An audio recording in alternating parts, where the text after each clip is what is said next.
Hi, എല്ലാവരും ഇത് കാണണം.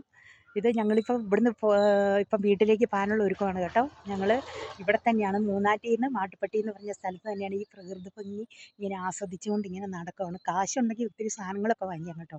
ഞങ്ങൾ 2 ചെരുപ്പ് വാങ്ങിച്ചു, പിന്നെ വൈൻ കണ്ടു, വൈൻ വാങ്ങിച്ചു. ഇത് അപ്പം ഇതാണ് നിങ്ങൾ കണ്ടോളൂ. ഇപ്പം ഇതാ എല്ലാവരും ഫാമിലി ആയിട്ട് ബോട്ടേ കയറിയിട്ട് ആൾക്കാർ യാത്ര ചെയ്യുന്നതാണ് ഈ കാണുന്നത്. അവിടുന്നാണ് ഇവർ കയറുന്നത് കണ്ടോ. അവിടുന്ന് കയറി ഇതുണ്ടോ ആൾക്കാർ അങ്ങോട്ടേക്ക് ഇങ്ങനെ പോകും. എന്ത് ഭംഗിയാണെന്ന് നോക്കി. ഇത് കണ്ടോ, കണ്ടില്ലേ? ഇതാണ് ഭംഗി, പ്രകൃതി ഭംഗി. അതുപോലെ ആ വലിയ വലിയ മരങ്ങളും അങ്ങനെ നിൽക്കുന്ന മരങ്ങൾ കണ്ടോ, കണ്ടോളൂ. ആൾക്കാരിങ്ങനെ ബോട്ട് യാത്ര ചെയ്യുന്ന അങ്ങേയറ്റം തൊട്ടുണ്ട് കേട്ടോ. പിന്നെ അതാ മൊട്ടക്കുന്നുകളാണ്. അവിടെ നല്ല പൂന്തോട്ടങ്ങളുണ്ട്. അതിന് നടുക്ക് ഇത് അതിമനോഹരമായ തേയിലത്തോട്ടം ഉണ്ടോ. അങ്ങ് അകലയിലേക്ക് നോക്കിക്കോളൂ, കണ്ടില്ലേ എന്ത് ഭംഗിയാന്ന് നോക്കി. ആൾക്കാർ വന്നുകൊണ്ടിരിക്കുകയാണ്.